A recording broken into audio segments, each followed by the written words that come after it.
Right now on CBS 12 News this morning, fast-moving flames gut a thrift store in Riviera Beach. We're live at the scene. Plus, the Johnson & Johnson vaccine's back after an 11-day pause. Coming up, where you could get the single-dose shot, and are people signing up?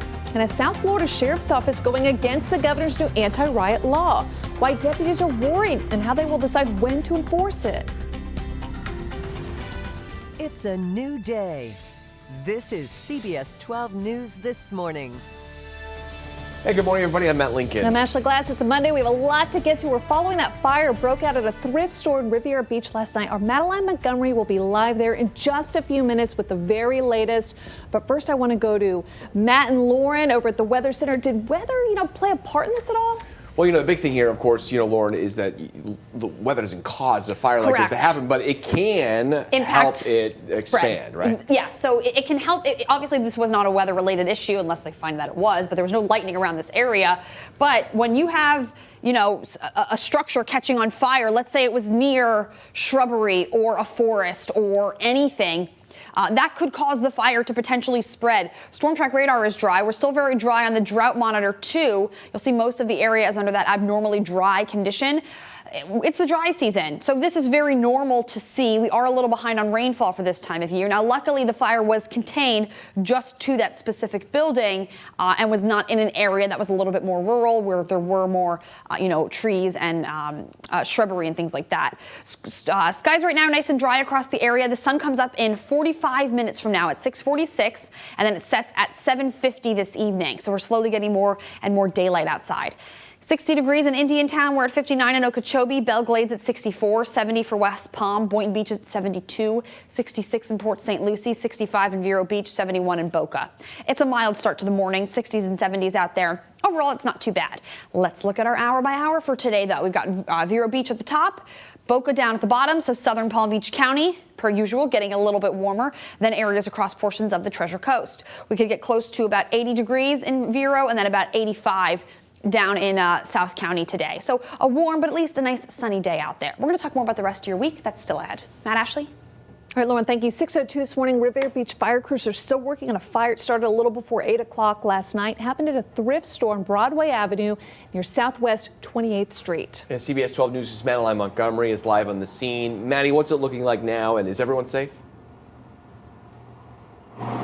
Everyone is safe, thank goodness. And right now things have calmed down, but as you can see, firefighters are still out here at the Jesus and You Outreach Ministries thrift shop, and West 28th Street is still closed off as firefighters wait for the fire marshal to come out and see what exactly happened with this fire. And we have video from what was going on last night. Firefighters fighting those flames with hoses up on their ladders, and over 50 firefighters were called to fight this fire. The Riviera Beach Fire Rescue Chief tells us the police were on patrol in this area when they noticed smoke coming from a nearby building. That's when they came and found this fire, and the fire was so massive it actually started showing up on the CBS 12 storm track radar. And Fire Rescue tells CBS 12 News, despite how intense the fire was, there were no deaths or injuries from it, and that's because the thrift shop was closed yesterday and it wasn't supposed to open back until 10 this morning. And we have reached out to the outreach group that runs the thrift shop to ask them what this means for the community. And coming up in the next half hour, I'll show you why the fire chief says it was really hard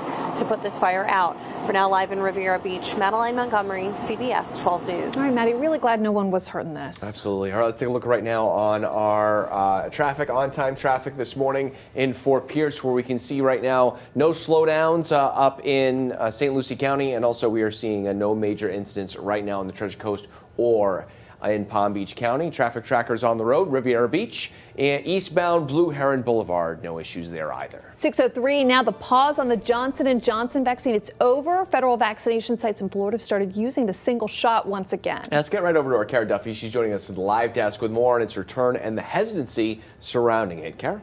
Yeah, Matt, Ashley, even though it's back, there's still lingering concerns about its safety despite the nation's top health experts weighing all the risks and benefits here. The general public, though, well, they may need a little more convincing. This after 15 women developed blood clots after getting the J&J shot. Keep in mind, though, this was very rare, as nearly 8 million people total have gotten the Johnson & Johnson single-dose shot. Federal agencies lifted that 11-day pause on Friday. Johnson & Johnson vaccine providers will now just be providing information about the risk and about the symptoms to watch out for after getting that shot. There's mixed reaction when it comes to news of the comeback.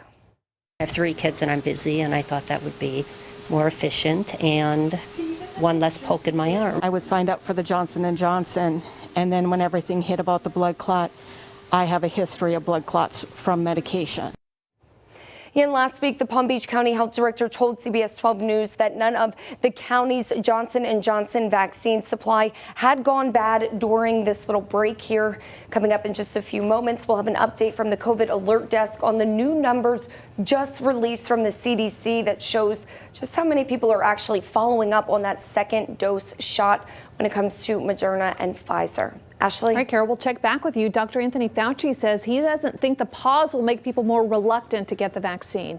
Dr. Fauci says it should increase people's trust. He says U.S. health officials thoroughly investigated concerns with the vaccine. Dr. Fauci says more than 140 million Americans have now received at least 1 dose and that the benefits far outweigh the risk. Well, this morning, the search continues for the person who killed a 3-year-old at a birthday party in Miami-Dade County over the weekend.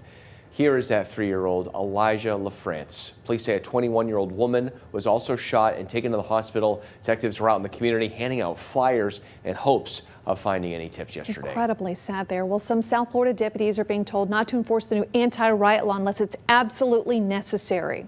According to our news partners at the Sun Sentinel, the Broward County Sheriff's Office said the law decreases the connection between deputies and the community. Sheriff's Office says cases to enforce the law have to go through the chain of command before taking action.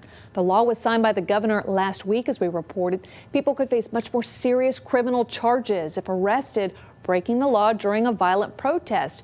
That includes damaging property, blocking traffic, or injuring a police officer. Anyone arrested has to stay in jail until they face a judge. Now let's take a live look at the U.S. Capitol, where lawmakers say they're close to reaching a deal on police reform. The past year has brought widespread calls for Congress to address police violence.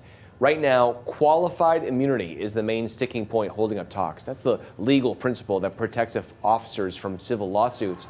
The White House is urging the Senate to pass the George Floyd Justice and Policing Act after backing off a campaign promise to set up a commission on police reform.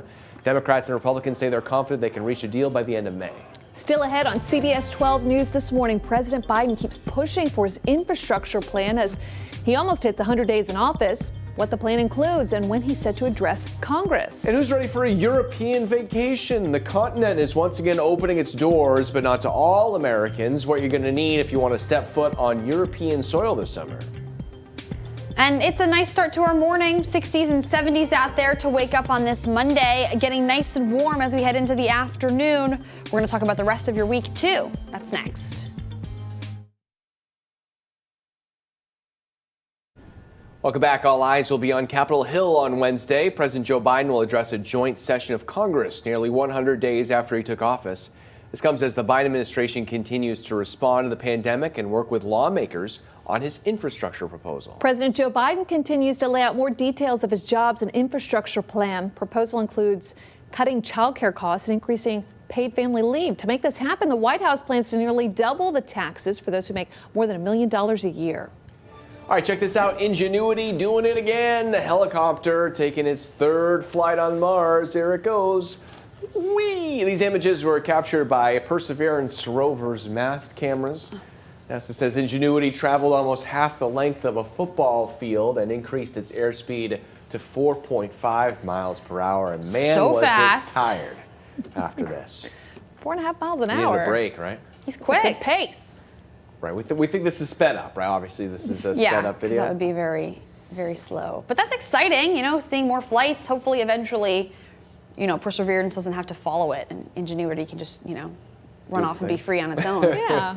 I don't know. They're kind of buds. They kind of like to be together. I'm sure they'd Emotional be support for each other on Yeah. Mars. You don't want to be alone. Emotional up there. support helicopter. Yeah. Too cute. Emotional support rover for the helicopter. Look outside. There's our big bright moon. It'll be full tonight at 11:32. This is going to set very shortly. We'll check in on the water vapor loop. So we had a front come through yesterday. It did bring a few storms to some of our northern communities close to the Treasure Coast. As all of that moisture moves south and as the front clears the area, drier air is going to be moving in. And that's really the only difference you're going to notice. in terms of this front actually passing to our south. The humidity is going down a tiny bit, but it's still very warm out there. We're not seeing much colder air moving in behind this boundary. High pressure settles in. High pressure is going to help to increase our wind speeds as we move into the next few days. It is going to get quite breezy outside. This afternoon, winds pick up a little, but we're probably going to notice the wind a little bit more for Tuesday and Wednesday. So the drier air has moved in. The humidity, the dew point temperature, has dropped down to about 60 degrees. It's going to pick up a little bit more tomorrow, going into the low 60s. And then for Thursday and Friday, climbing closer to the upper 60s. Once dew point temperatures are in the 70s, forget about any comfortability, because that's what we typically deal with during the summertime. So just a kind of reference for you, if we have an upper 60-degree dew point, it's getting really close to that summer-like humidity that we deal with. Overnight, this is just after midnight, winds change direction, coming in more out of the east. We're going to see those speeds sustained between about 15 to 20 miles per hour for the day tomorrow. We'll still continue to deal with a little breeze out there for the day Wednesday, with our temperatures starting to increase too. We're back towards the upper 80s by the end of the week, with increased rain chances as we head into the weekend. Yeah, but what about the roads, Lauren? Well, on-time traffic right now looking just fine. Up in Fort Pierce, not seeing any issues right here, 95 in the Turnpike. In fact, clear all the way from here south to Boca Raton, and our traffic tracker rolling on just fine westbound North Lake Boulevard in North Palm Beach. 6:13 now. We have brand new data from the Centers for Disease Control and Prevention coming out this morning. Yeah, it shows an increasing amount of Americans are missing their second dose of the COVID-19 vaccine. Let's go to Kara at the COVID alert desk now. Kara, what kind of numbers are we talking about here?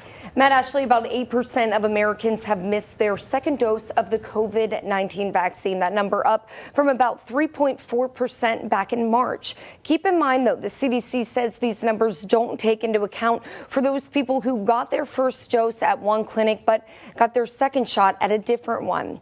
The World Health Organization has said it is safe to give doses of Pfizer and Moderna as far apart as 6 weeks, but it's best for people to stay as close to the schedule as possible. And if you're fully vaccinated, go ahead and plan that summer vacation to Europe. The president of the European Commission told the New York Times vaccinated Americans can travel to and from within the European Union.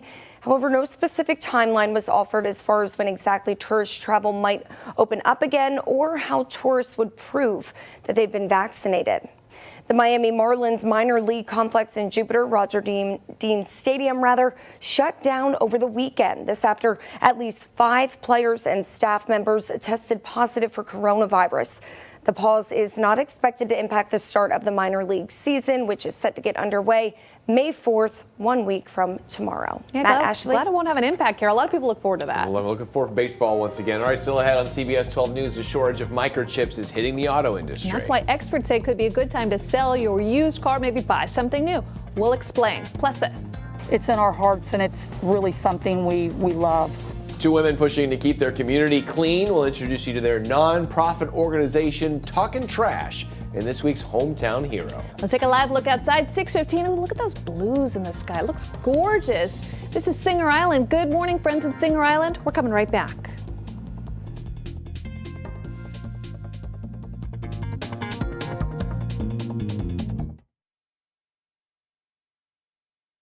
Welcome back. A community effort is helping keep the streets of Jupiter Farms trash-free. We are talking trash for this week's Hometown Heroes. This great nonprofit, appropriately named Talkin' Trash, was created by 2 friends who've lived in the farms for decades.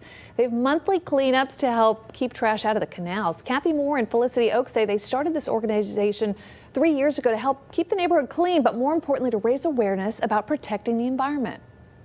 The little kids come out. They understand, oh, I'm not supposed to throw garbage down. They're picking it up. The mothers and the fathers are teaching them. The garbage gets into the water, and then you start destroying the animals, and you're destroying everything around you.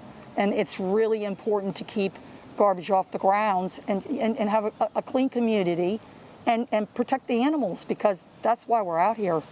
We love animals.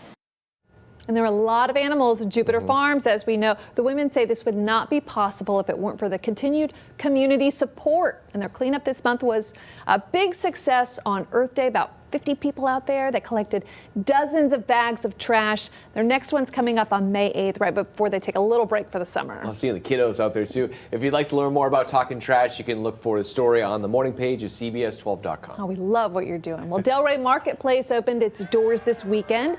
Governor DeSantis and Palm Beach Mayor Dave Kerner were there as part of the ribbon cutting. The new market's the state's largest food hall, houses more than 24 food vendors. See the size of that slice of pizza? Look at that. $60 million project's been in the works for the last 5 years. It's created more than 200 jobs. Delray Marketplace is open 7 days a week. A picture of the governor eating that piece of pizza went viral. And anyway, it's a funny picture, but still, it looks like a good piece of pizza.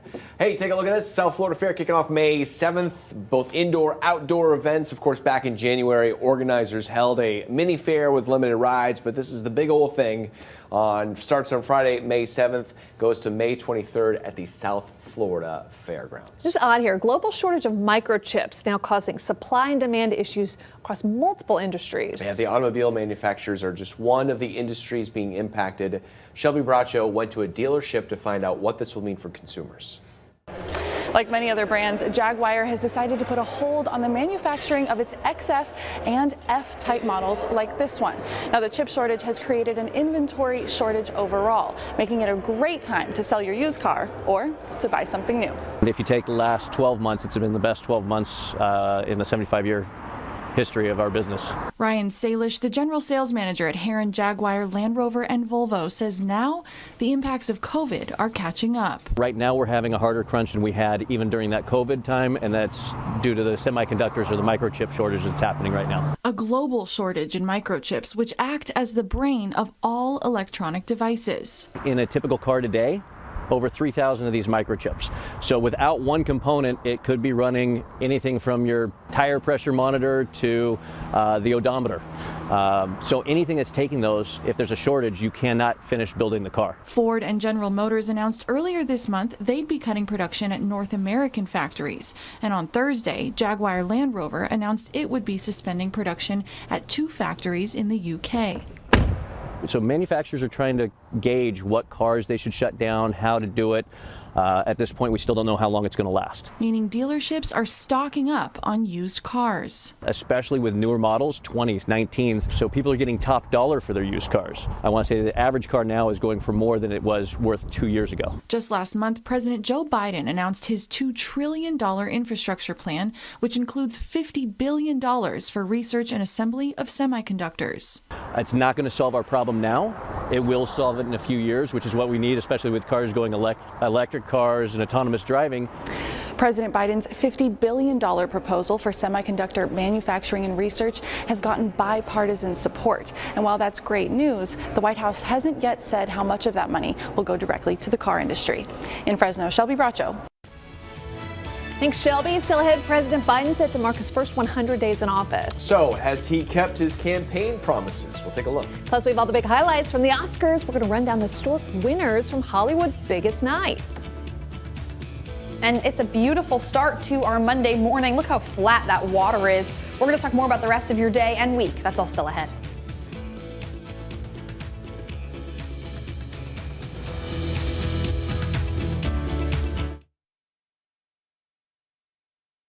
Now on CBS 12 News this morning, a community thrift store in ashes. Crews working to find out the cause right now, what was inside that made this fire so difficult. And then DeSantis 2024. What's on the governor's agenda next month that has many speculating? And Johnson & Johnson vaccines getting the green light to roll out once again, where the next wave of doses are heading first.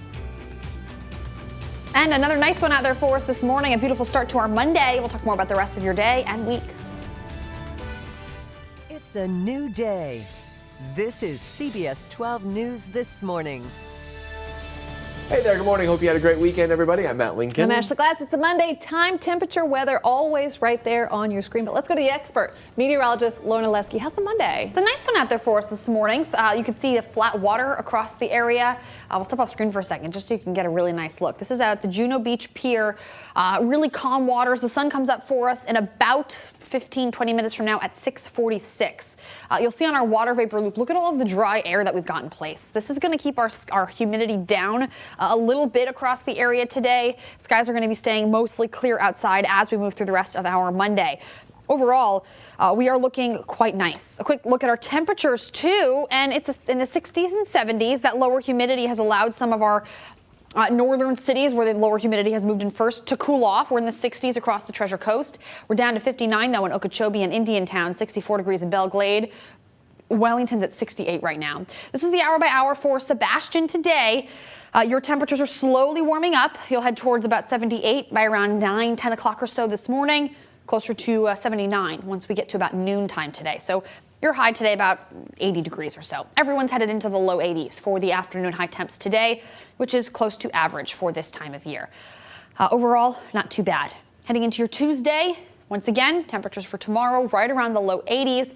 We are looking pretty good out there for this afternoon, and we're going to deal with plenty of sunshine across the area for us. Storm track radar, winds coming in out of the northeast. That's going to pull maybe a couple clouds onshore, but I expect us to deal with pretty dry conditions out there for the rest of the day today. A closer look at the rest of your week is still ahead. All right, Lauren, right now, firefighters are on the scene of a massive fire more than 9 hours after it broke out. They've been working this one for a while here. It started a little before 8 last night, gutting a thrift store on Broadway Avenue near Southwest 28th Street in Riviera Beach. Our Madeline Montgomery live from the thrift shop, and why battling this has been tough for firefighters. Maddie? Any minute now, the fire marshal is expected to arrive to investigate what exactly happened here at the Jesus and You Ministries Outreach Thrift Shop. You can see there are still plenty of crews out here from Riviera Beach Fire Rescue, as well as Riviera Beach Police, who are blocking off West 28th Street.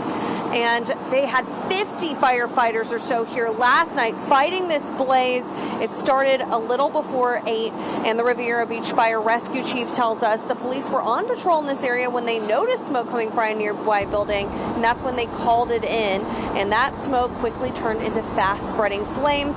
Fire officials say the doors to the thrift store were locked and the lights were off when rescue teams arrived. Fire Chief John Kurd says the materials inside the thrift store made putting out the fire even more difficult. This type of structure poses a significant number of challenges simply because of the fuel load. You have furniture, you have clothing, you have books, you have plastics, you have a lot of different materials in there that contribute to the fire. So this isn't your average fire. This is a very intense fire, and our crews will be out here for the next couple of hours.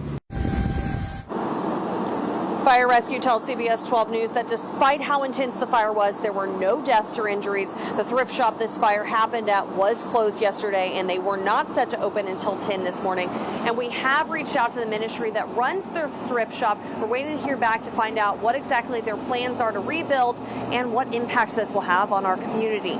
For now, live in Riviera Beach, Madeline Montgomery, CBS 12 News.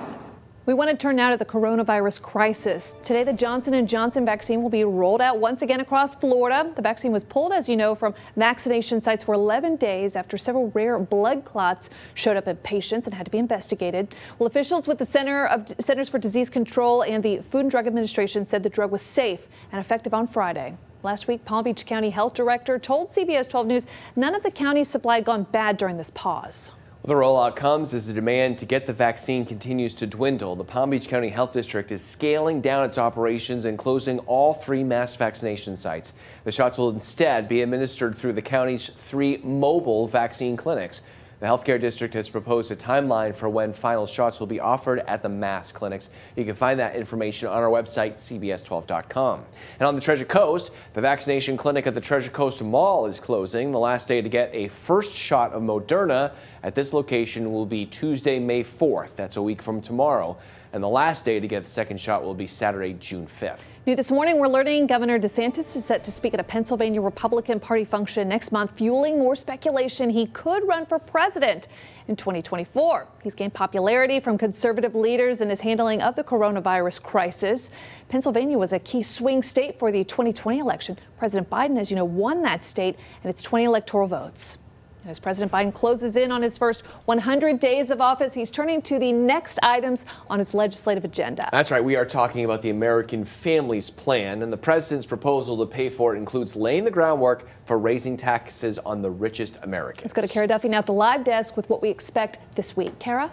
Matt, Ashley, the White House still finessing what's billing as human infrastructure. Officials familiar with the American Families Plan say it's centered around a few key points here. We're breaking them down. Child care costs, paid family leave, and making community college tuition free.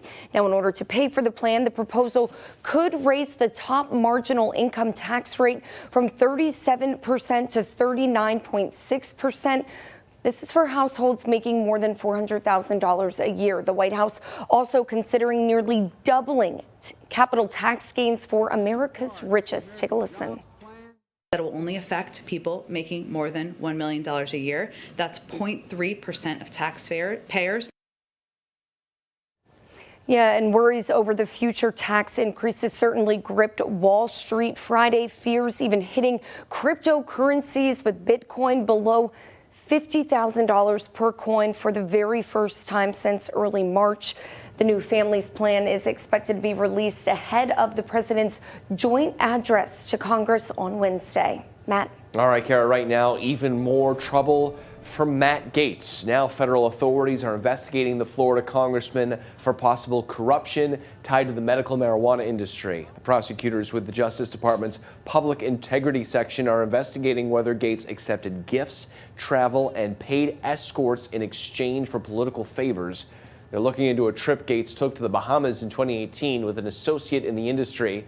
Gaetz is also under investigation for sex trafficking and paying for sex with a 17-year-old girl. Gaetz has denied any wrongdoing and has not been charged with any crime. Today, we could learn the identity of a woman found dead in Lantana over the weekend. This body, as we know, was discovered in the Seminole Circle neighborhood Saturday afternoon, according to officials. So far, no arrests have been made. If you know anything that could help, call Crime Stoppers. Michael Lohan, the father of actress Lindsay Lohan, is under arrest as part of a bigger insurance fraud investigation in Palm Beach County.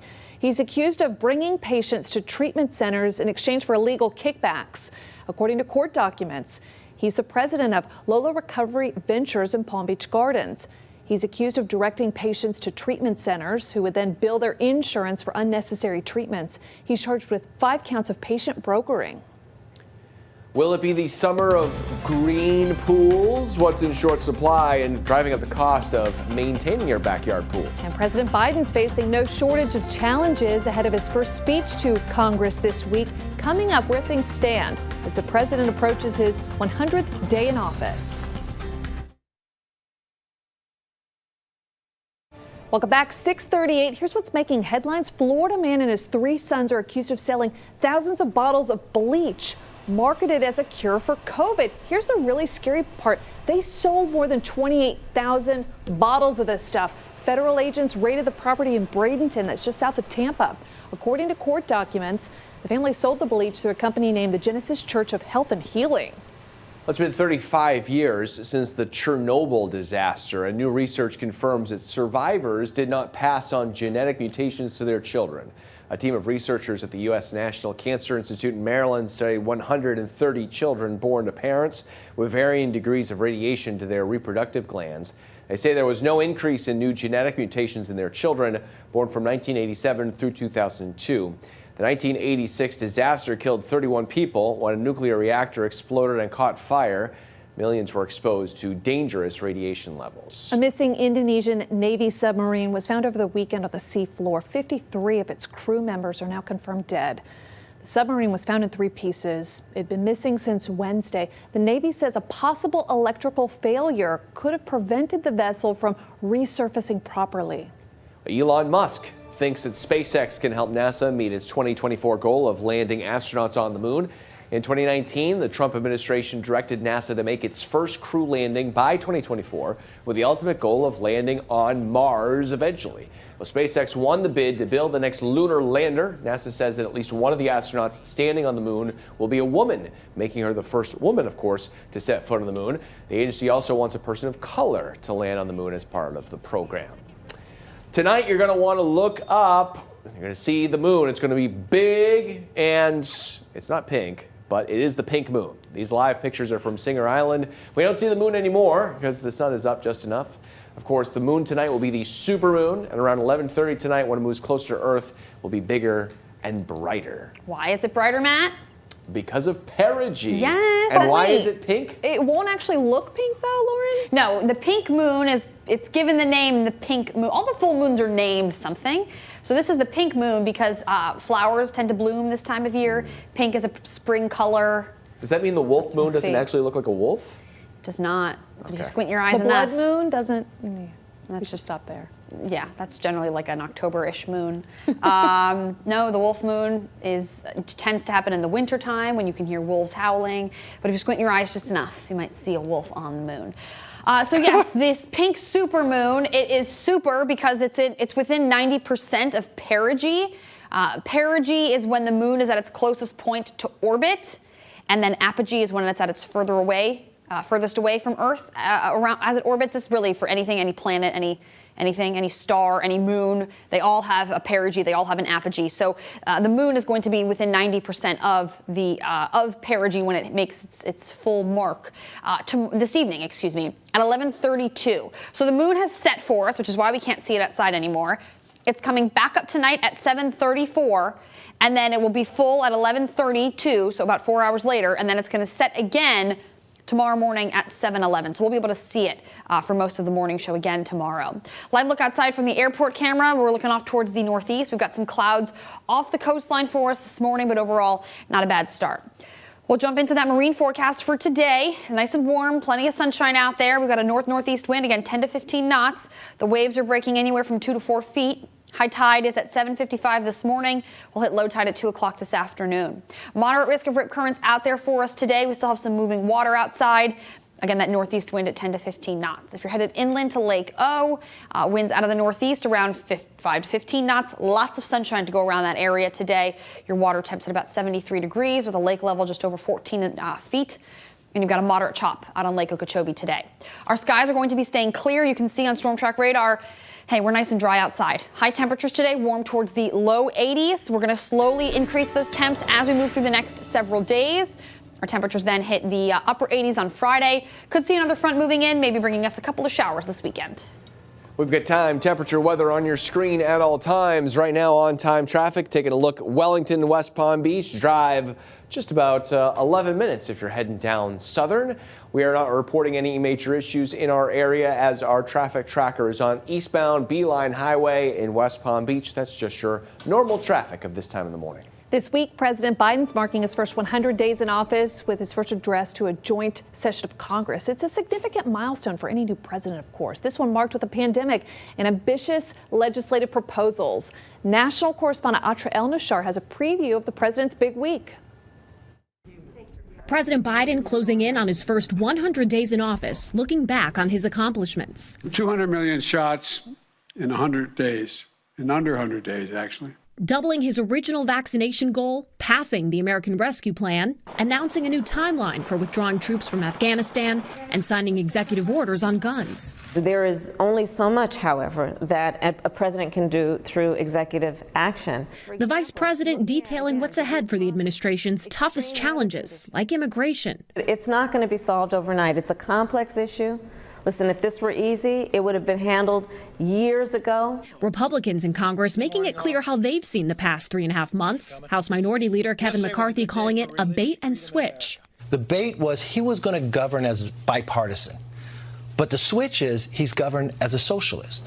When it comes to how the American people feel, new polling by the Washington Post and ABC News shows 52% approve of the job the president's doing and 42% disapprove. The president ranking 10 points higher than former President Trump did at this point in his presidency, but ranks in the bottom 3 since President Eisenhower. This is a time for this country to come together, to unite as Americans. President Biden expected to look to the future in his speech to a joint session of Congress Wednesday, calling on lawmakers to pass police reform and negotiate with him on infrastructure. But at least we're talking, we're starting to talk, and we've gotten some good signals back that this is the direction the White House and others want to go. The president also expected to use the speech to roll out his American Families Plan, an education and child care package set to come with at least another $1 trillion in spending, almost certain to set lawmakers up for months of tough negotiations.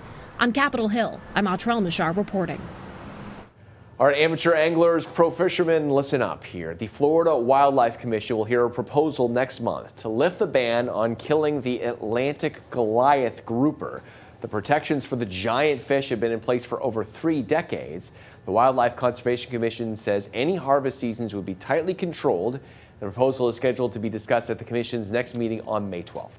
Low taxes, great weather, newer homes. All the reasons South Florida real estate market's booming. Some local leaders say this post-pandemic boom is only just the beginning, as a lot of wealthy New Yorkers leave ahead of tax hikes there. So their exodus to Florida is good news for our business economy, of course, but more competition in the real estate market makes it tough for some buyers to compete. Luxury real estate agent Bonnie Heatzig says sellers across the area are getting top dollar for their properties as these transplants are driving up demand. We have just accelerated at a rate that I've never seen before. And these are buyers that are cash buyers coming in and bidding wars on properties that never before, seen bidding wars before. It is not just buyers. One report shows that Palm Beach County saw the greatest percentage increase in rents anywhere in the U.S. Delray Beach, Wellington, and Boca all made the top 20, with Palm Beach Gardens, get this, Palm Beach Gardens taking the #1 spot in the entire country. People really want to live here. Could be a summer of green pools. Yeah, chlorine tablets used to keep pools crystal clear could see a shortage this summer, meaning it will likely cost pool owners more to get the chemical. So right now, pool experts say a bucket of chlorine could cost up to $200 more than it did last year. This shortage is caused by looming demand, along with a factory fire in Louisiana that produces 80% of the country's supply. Well, Governor Ron DeSantis and the Seminole Tribe of Florida have finalized a 30-year gambling deal that gives the green light to legalize sports betting in our state. The deal will deliver at least $2.5 billion to Florida over the next 5 years. The governor noted that the agreement, which requires authorization by Florida lawmakers still, will allow the state to capitalize on internet sports betting, which is growing in popularity and is happening now anyway. Sports betting really is going on already. Why don't we come together, put some structure to this, and let it be done in a way where the tribe is in control of the sports, and then the state's able to share with some generous revenue payments. So House and Senate leadership have scheduled a special session for May 17th to discuss the impact. Governor DeSantis says he wants the deal operational by the summer ahead of football season in the fall. Speaking of football season, NFL draft begins Thursday and the Dolphins select 6th overall. So to make you smarter than your friends, between now and Thursday, I'll introduce you to the 4 most likely players that the Dolphins select with their 1st overall pick. So one option, Jalen Waddle, wide receiver from Alabama, fastest of the big play receivers at the top of the draft. Take a look at that catch. Wow. Waddle could give the Dolphins type of explosive, long touchdown plays that could break games open. Plus, he played with quarterback Tua Tagovailoa in college. Waddle may be the pick at number 6. Make sure to tune in to see the rest of the Fins possibilities this week on CBS 12 News This Morning. And it's great to have charity events coming back in person as more and more people are getting fully vaccinated. I was out at the Best Buddies Friendship Walk in West Palm Beach, which was more like a drive, helping out young people with developmental disabilities, young men and women that sometimes just need a friend. It's a great cause. You can find out more info on my Facebook page at Lincoln CBS 12.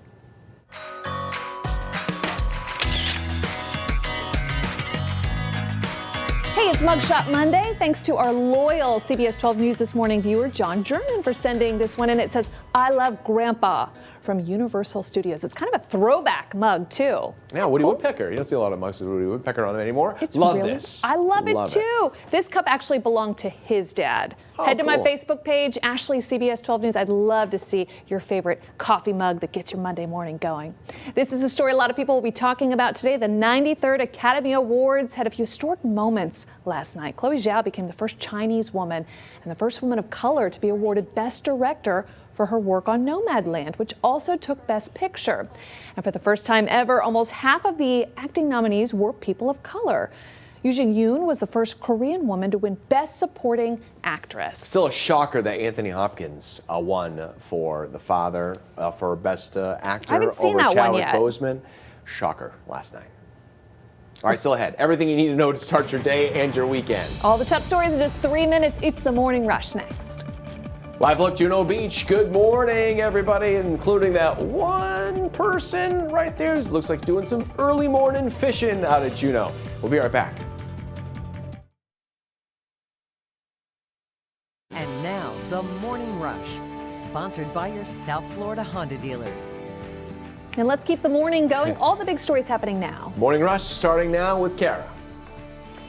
And today, the Johnson & Johnson vaccine will once again be rolled out across Florida. The vaccine pulled from vaccination sites for about 11 days after several rare blood clots showed up in about 15 patients.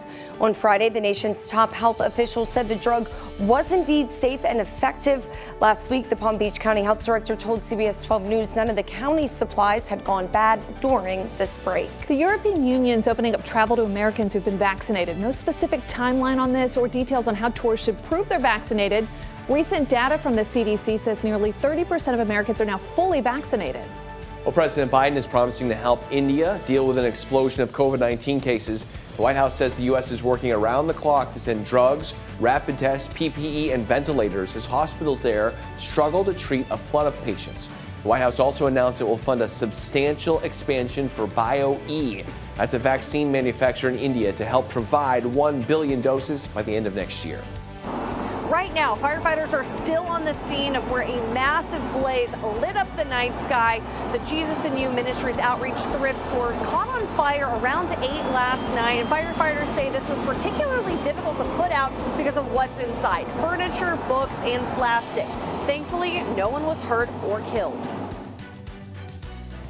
And let's get a check on that forecast. Hey, the sun has come up for us. There it is. We're looking live in Boca this morning. There's that bright sun. Live look now in Jensen Beach. Beautiful outside for us this morning. Water moving a little bit more across portions of the Treasure Coast. We are dry, though. A little ground clutter, a little temperature inversion getting picked up on the radar beam here. We're probably going to stay pretty rain-free for the remainder of the week. 60s Treasure Coast. We're down to 59 in Okeechobee. Low 70s across portions of coastal Palm Beach County. Our skies are going to stay mostly sunny as we move through those morning hours. We'll head closer to about 80 degrees once we get to about 10, and then about 81 by around 11 o'clock. Temperatures for the afternoon will be warming into the low to mid 80s today. The front made its way south, but the only changes you're going to maybe notice is a slight drop in the humidity outside. But we've got a lot of sunshine to go around for the day today, with, again, those temps warming towards the low 80s. Yeah, it's starting to get hot out there. Thanks for joining us on CBS 12 News this morning, everyone. Our next newscast is coming up at CBS 12 News at 9, and we'll be back in 30 minutes with another local update. I know it's Monday. Go out there and do your best. Hey, this is a great way to kind of get you going here on this Monday morning. What a gorgeous look out on our beautiful coast. This is in Jensen Beach. What a beautiful start to our day. Remember, our next newscast, once again, is at 9 o'clock.